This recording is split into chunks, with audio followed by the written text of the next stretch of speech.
All right, good evening, everyone. My name is Carl Granrath. I am the hearing examiner this evening. The purpose of tonight's hearings is for me to receive evidence and testimony on the matters that are pending. From the record that is created from tonight's hearing, as well as everything that's been submitted ahead of time, we'll use that as a basis for a written recommendation to the county commissioners, who are ultimately the final decision-making body for these applications. And generally, I'll have those recommendations to staff within 2 weeks of tonight's hearing, and they'll get that scheduled to go in front of your county commissioners. So I think in the interest of time and there not being too many members of the public here, I'll skip some of my other remarks. But if there is anyone who's connected on Zoom, just go ahead and keep yourself muted and wait until I ask you to unmute so that you can give public testimony. If anyone else comes in, they're going to need to sign in so we can get your name and address for the record. So real quick, just procedurally, the staff will introduce each application, and then the applicant will have their opportunity to give a presentation as well. They have up to 30 minutes for that presentation. If there's any public comment, those are limited to 5 minutes a person, and then the applicant has an opportunity for rebuttal. And of course, do have some, if I need to bring staff back up for a question or something, I will do that as well. Otherwise, that's generally how it's going to go. So with that, at 6:02 p.m., I would like to open the public hearing for Zone 23-0003 Old 95 Business Park, and Mr. Finkel for the county.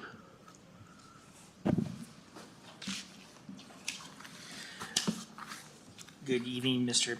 Hearing Examiner. For the record, Vlad Finkel with Kootenai County Community Development. I'll be as brief as I can. This is a straightforward zone change request that we are processing for the applicant, Old 95 Business Park LLC. This is a request to rezone a 5.81 acre parcel of land from rural to light industrial with a conditional zoning development agreement. The subject property is located on the north side of Kootenai County, just west of Highway 95 and north of Garwood Road. The property is relatively flat. There is an existing residence and some vegetation covering a portion of the property. Access is directly off of Old Highway 95. As you can see, based on the zoning map, there are a number of parcels in this area that are zoned light industrial. There's a parcel directly to the south that's zoned light industrial with a conditional zoning development agreement. Multiple parcels on the east side of Highway 95 that are zoned light industrial with various light industrial uses. There's the Pegasus wrecking yard and recycling facility. There are some other, I think, auto recycling facilities as well to the north of that. There are a number of commercial and light industrial businesses south of Garwood Road on both sides of Highway 95. So this area, over the course of my tenure with the county in the last decade or so, this area has rapidly changed from more or less residential neighborhood to a mixed use with multiple parcels being rezoned to light industrial or commercial just because of the access, easy access conditions onto state highway, and the fact that a lot of property owners have argued over the course of many years that this area is not really conducive to residential development due to ambient noise and other aspects being close to a state highway. The comp plan designation is suburban, and I'll get into the discussion of the comp plan designation as we move forward with staff analysis. These are some of the photos of the property in question. The applicant had done a great job of explaining the need for rezone of this property. They have presented some really good photos of the existing conditions that lead us to the discussion of why a conditional zoning development agreement is being proposed. Historically, the board, or at least in the recent years, the board has not been too keen on requiring conditional zoning development agreements because they could complicate future review and development of sites.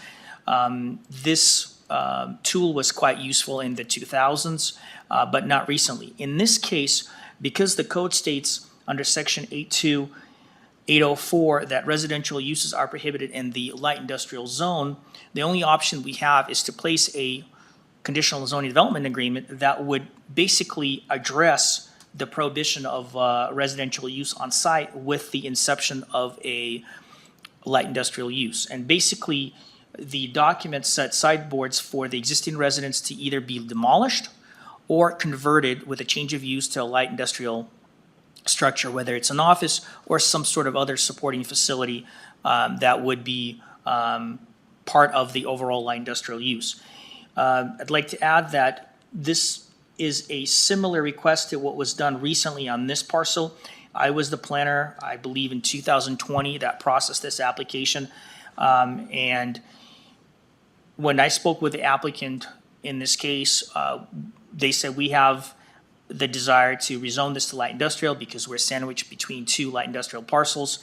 And I advised them that they could mimic this rezone to address the conditional zoning development sideboards for demolition or change of use to a light industrial structure. During the agency comment period, we solicited comments from all the agencies with jurisdiction. It appears that really no one had any issue. Some of the improvements and fire suppression, fire access, as well as access to the site will be addressed when the applicant applies for a building permit to either do the change of use or build another structure that will be part of the light industrial application on the property. During the public comment period, we solicited comments we notified all the neighbors within 500 feet, and we got 2 comments in support, really no opposition. This project is not contested by anybody. Getting into the staff analysis, the suburban designation states that the purpose of it is to promote the development of vacant or underused parcels within the areas that are largely undeveloped. Non-residential uses should be limited to services and industries needed to support the rural transitional area. But more directly, the second part, the secondary purpose is to provide economic development opportunities that serve the surrounding community.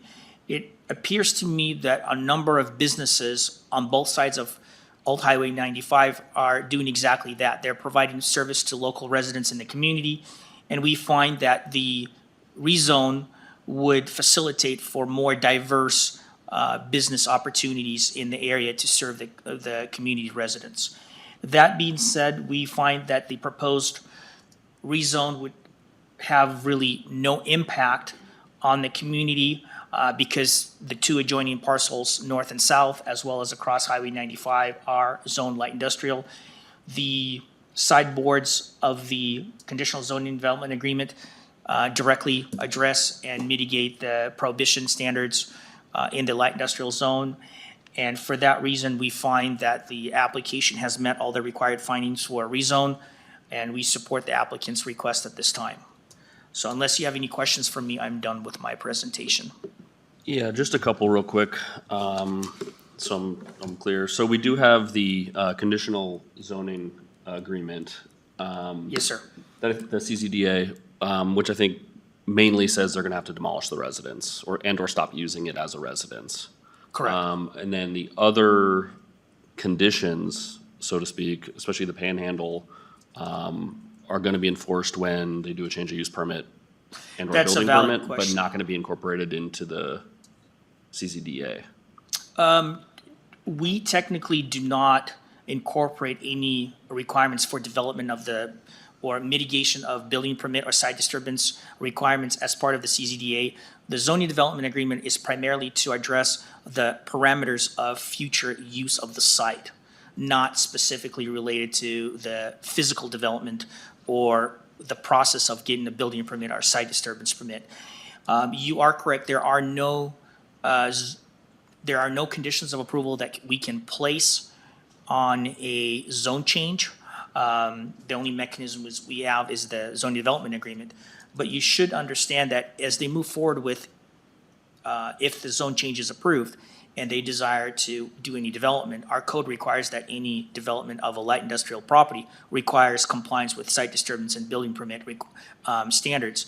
At that point, staff will receive either a building permit or site disturbance application, and they will do another round of soliciting comments from agencies with jurisdiction. At that point, they will be required to comply in order for them to receive a certificate of occupancy for future use of the site and the structures on it. Thank you very much. You got it. All right, I believe we have the applicant's representative, Brad Marshall. Come on up, sir.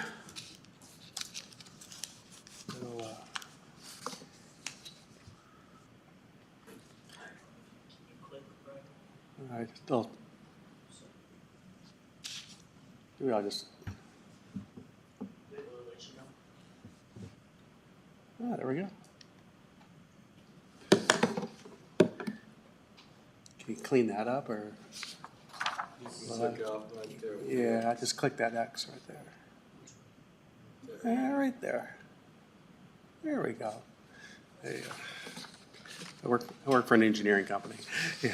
For the record, Brad Marshall, with JEB Engineers, 7825 Meadowlark Way in Coeur d'Alene here. Representing the applicant, Old 95 LLC, which is owned by Lance Young. So again, it's a pleasure to be before the county and the hearing examiner. Nice to meet you, Mr. Granrath, I believe it is. Got a PowerPoint. Vlad's covered many of the items, so I'm going to kind of briefly run through it. I think I can get done in 30 minutes. So I'm just kidding. Do your best. Housekeeping measure. I do want to submit a letter for the record. It's from the adjoining property owner, North Idaho Post and Pole, in support of the request. I guess I'll give that to David to my left. Again, as always, I want to thank the hearing examiner again for your time, your commitment away from your family and volunteering or committing to your position, and staff for their help on processing the application. Having worked with Vlad for years, there's nobody better than working with Vlad within the county. And of course, David. We've reviewed the staff report. We agree right off the bat with the findings, the conclusion, the analysis, the conclusions, and certainly with the recommendation of approval. Yeah. There we go. Bear with me. I'm going to kind of cover a couple things that Vlad already did. Again, it's a request to rezone to 5.81 acres, rural to light industrial, but that conditional zoning development agreement. Again, as Vlad mentioned, there's an existing older home on the property that in order to convert the property to a light industrial use, I think it's two things that development agreement. One is the removal of the house or a conversion of the house potentially. And our plan actually is to convert it to a temporary construction office.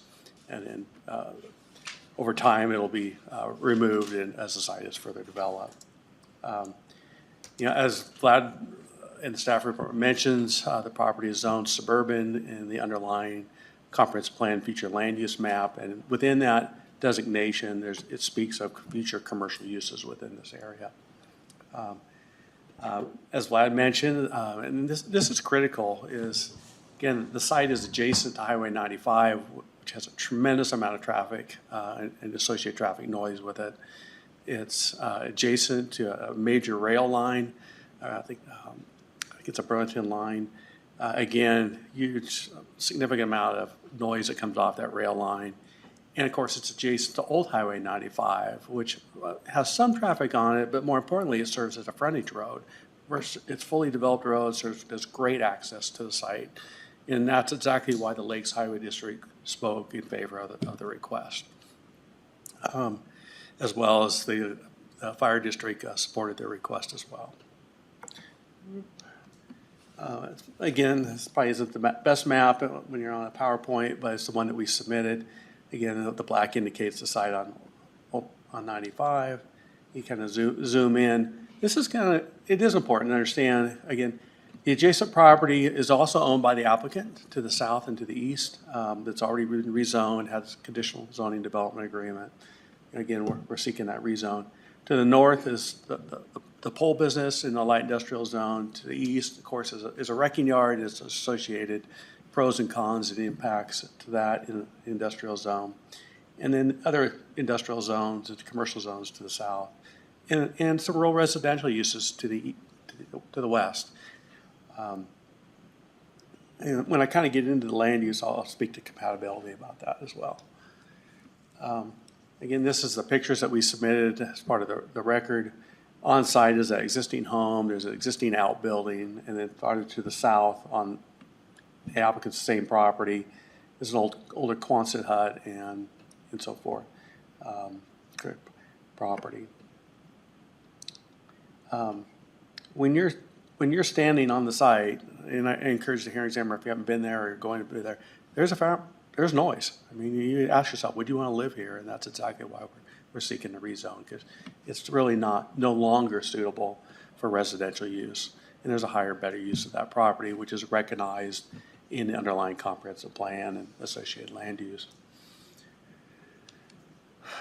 Again, as Vlad mentioned, there's multiple industrial zones to the north, to the south, to the west, to the south, to the east, and farther to the south. So this certainly isn't the first one. Sometimes we speak of spot zoning. This is actually the opposite. This is infill zone rezoning, and providing compatibility. And if somebody were to come in and build a grand house on this property and rebuild it, would they have incompatible land use probably with the neighbors? Possibly. So by redeveloping the property into a light industrial use, we think there's some compatibility. Kind of back up to that one.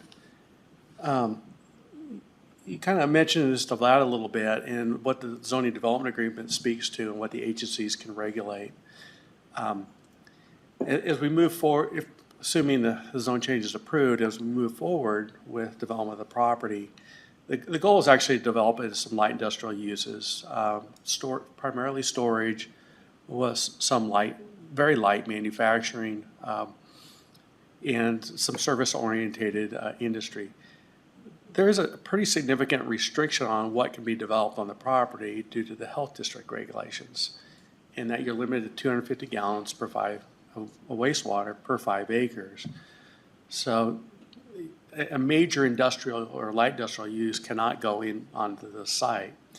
So therefore it limits to more storage, light industrial uses that don't produce a lot of wastewater.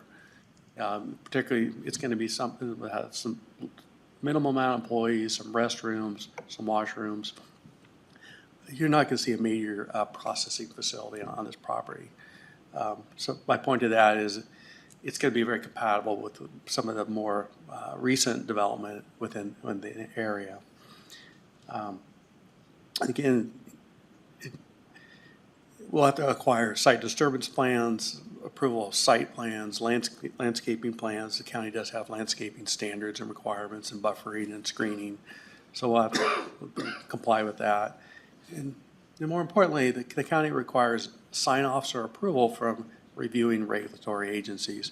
This is the Highway District, the Fire District, the Panhandle Health District, and the DEQ, Idaho Department of Environmental Quality.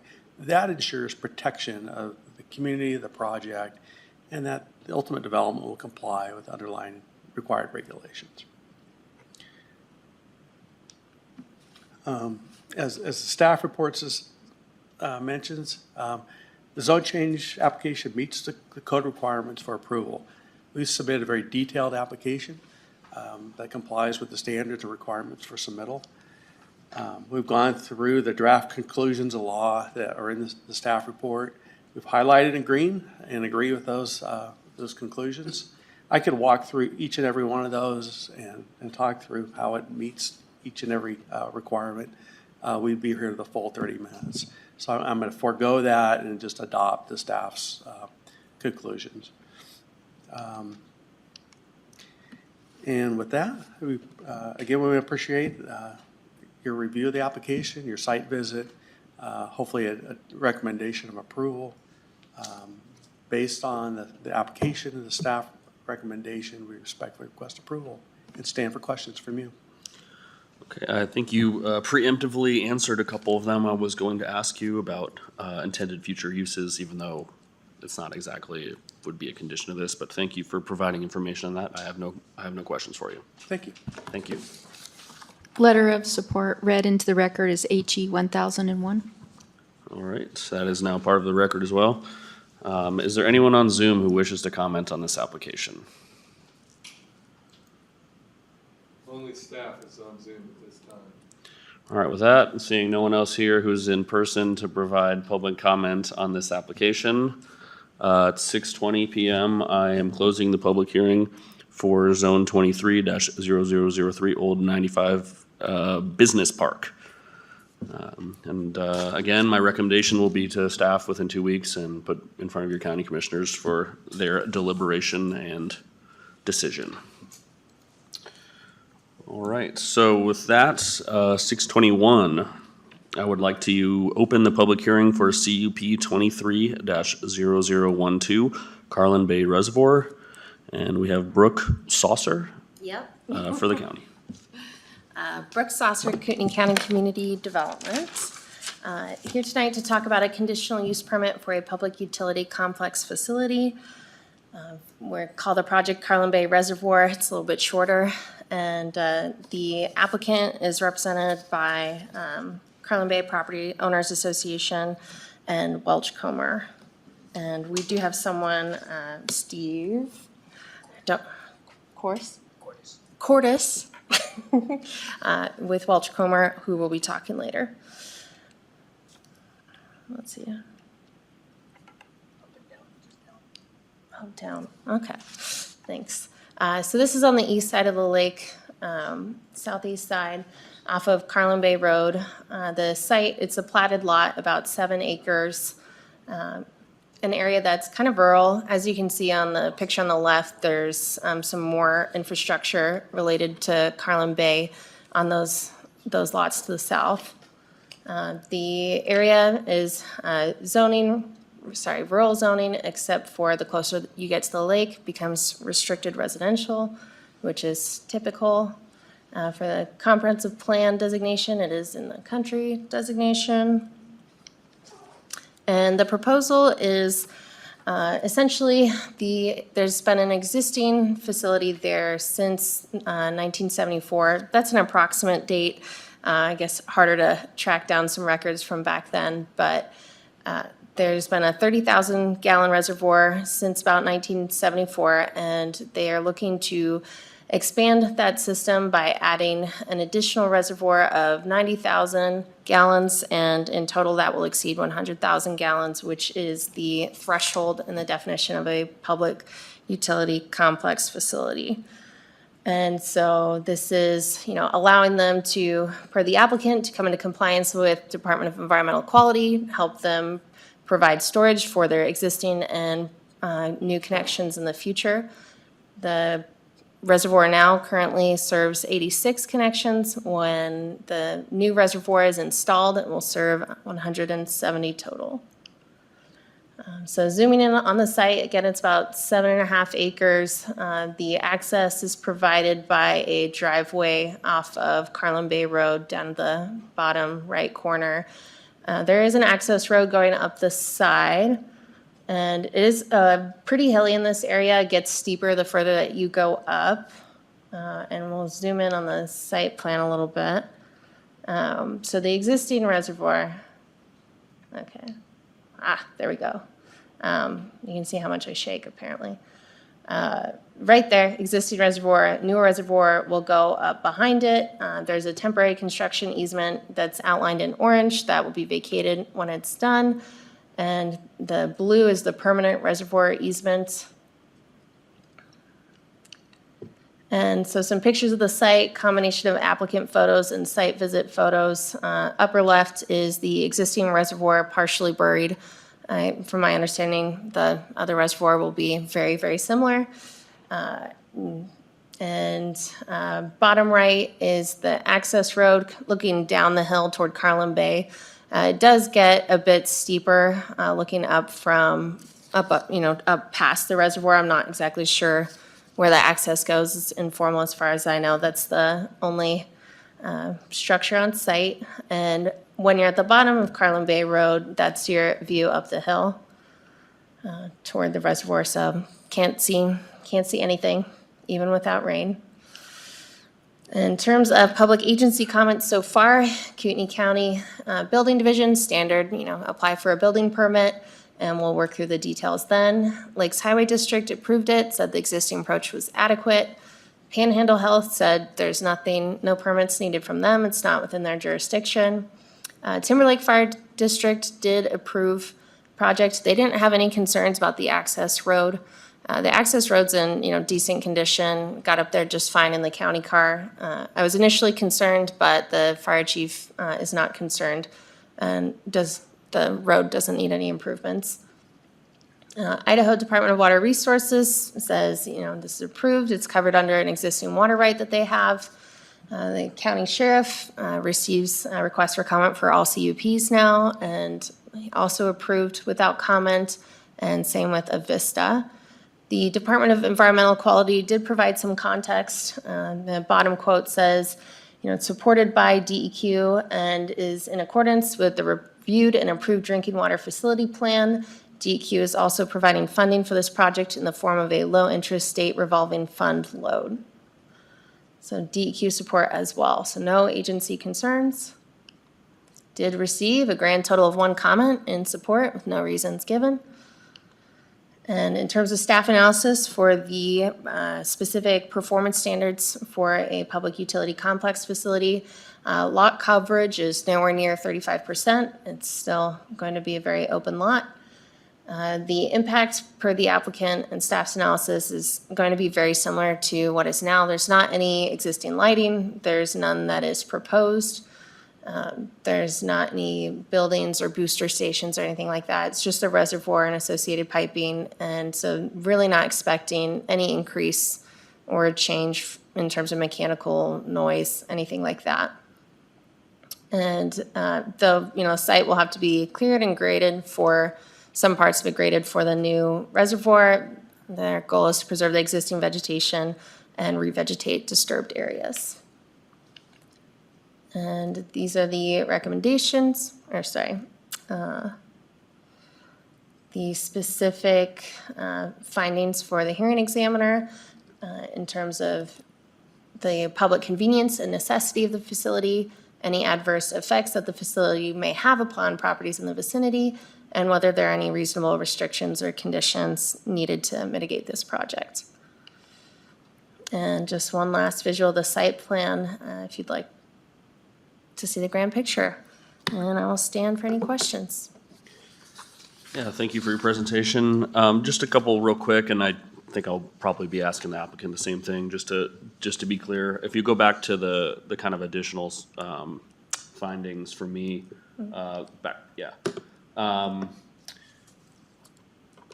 so yeah, again, just to be clear, and I think you included this information, but it doesn't look like any new buildings are gonna be constructed or new equipment, just a new reservoir that's going to be mostly underground, and is not expected to be seen from the road or from the adjacent parcels. I don't think it's possible based on my site visit.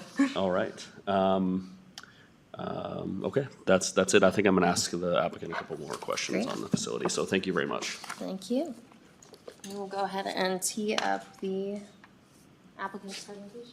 All right, we have Steve Cordis, applicant representative. Hello, I'm Steve Cordis with Welch Comer. I'm representing the Carlin Bay Property Owners Association for the conditional use permit application. I'll wait for Brooke to get that teed up and do a little show and tell. There we go. And this is just the up button, right? Down button. Down button. Yeah, not Oh, see, I was way off there. All right. Let's see. Go through here. The background, the existing water storage reservoir that serves the Carlin Bay community was built in approximately 1974. It's not large enough to meet current standards for their drinking water as defined by DEQ. And they're currently in the process of a multi-year project to improve their drinking water system through a new filtration plant, new pipelines, new pumps in the lake, and hopefully a new reservoir. So I'm sorry, real quick. So this is to service existing, Existing, no new lots are Residents? being created. These are all existing lots. They're, I'd say approximately 50% build out. About half of those lots are still vacant. That's the difference between the current and the future number of connections. We're not accommodating growth in this. We're just serving existing lots. okay, thank you. Here's just kind of a quick map of their service area. It is a public water system, but it is run by a private entity, the Carlin Bay Association. Here's the existing site, and it looks a lot like the pictures Brooke took. Here's the existing reservoir that's, roughly 50 years old. It extends out of the ground a few feet. Other than that, it's buried. And the existing reservoir is just not large enough to meet their future demands. And their current fire flow. So we're proposing to build something very similar to this, just on the uphill side of it. It would be at the same elevation. So where you can see that fallen tree there, that's about where the new reservoir would set. And it's not gonna be stair stepped, it'll be flat. It'll be at the same elevation as existing. Just another picture of the existing reservoir. And as you asked Brooke, there's no buildings envisioned or pumps or anything, or lights, anything really, just another concrete reservoir. If you're interested, this is some of the math going behind what we're seeing for reservoir needs at the site. Right now, they're deficient about 11,000 gallons. With the addition of this new reservoir, they'll be to the plus side. The improvement is a 90,000 gallon partially buried reservoir, a new pipe going up to the reservoir, and then we're gonna use the existing access road, but we are gonna resurface it with some new rock. Yeah, just another kind of overview of where this thing would go on the property. It'll definitely not be visible from the road, and I don't really think it'll be visible from much of anywhere else. You can see where the adjacent property owner's home is. Let's see if we can find the thing over here. I don't think you'd be able to see it from there or this home here. The actual plans that we've put together for the reservoir site, we would build it essentially just uphill from the existing reservoir, grade the site, and resurface the road and run a new pipe up to the reservoir. The old pipe that goes up there is a little on the small side and is about due to be replaced anyway, just from age. I just heard some really similar examples of recent concrete reservoirs. Here's one up at Lone Mountain. It's very similar in size and design. Here's one at Remington. Another very, very similar concrete reservoir to how this will look when it's done. This is the hillside reservoir up on, that's kind of the north end of 15th Street up on the hill for the North Kootenai Water District. It's another partially buried concrete tank. And with that, that's about all I had to present. Yeah, Got some thanks. questions? I don't want to take us too far into the weeds, but just, kind of curious. I guess, first of all, doing the buried reservoirs, this is a little bit to sate my curiosity. How or why are these kind of sunken reservoirs used as opposed to building a tower? There's a few different reasons to do that. One, you get some insulation value by having it partially buried. Especially in systems where there may not be a lot of use in the winter, an above ground steel tank and low use can result in ice and freezing and problems with that. Concrete tanks below ground are typically a little less expensive to build than above ground reservoirs. So that's obviously a big driver in the selection of what to use. And then they're also less obtrusive. Just being partially buried, you don't see them like you would a water tower. So kind of a combination of those things. Thanks. And then real quick, on the fact that it's not up to current standards, you said about half of the lots are still vacant. Under current conditions, would they be prevented from developing their property? No, there's. It just would the- put the- further the, strain. The fire district is still signing off on building permits and understands what's available for fire flow. So they have been continuing to build out there, and there's actually several houses under construction right now. Okay. But, so is this primarily more for fire flow calculations? as It's a opposed to- combination of fire flow, and then the state DEQ has standards for how much storage they like to see in a water system. And it allows for things like standby storage and an outage and peak demands, things like that. And there's some calculations that go into that, and the current reservoir is just not big enough to meet the current calculations. So when you start doing the math on what a system should have, the existing reservoir is just not big enough. And especially if all the lots get developed. And that's what we're looking at, is at build out, because the goal of this project is to get their water system up to snuff, so it carries them all the way through build out. They don't have to revisit different infrastructure along the way. So if it was fully built to, the whole HOA was built to full capacity, this would serve it? This will serve it. Great. Thank you. I have no more questions for you. Perfect, thank you. Mr. Callahan, sir, is there anyone on Zoom who wishes to provide public comment on this application? No one on Zoom, Mr. Examiner. All right, with that, and seeing no one else in the audience, I believe, who's here to comment on this? It is 6:37, so I will close the public hearing for CUP 23-0012 Carlin Bay Reservoir. And again, I'll have my recommendation to staff within 2 weeks, and it'll go in front of your county commissioners. Thank you. Have a good night.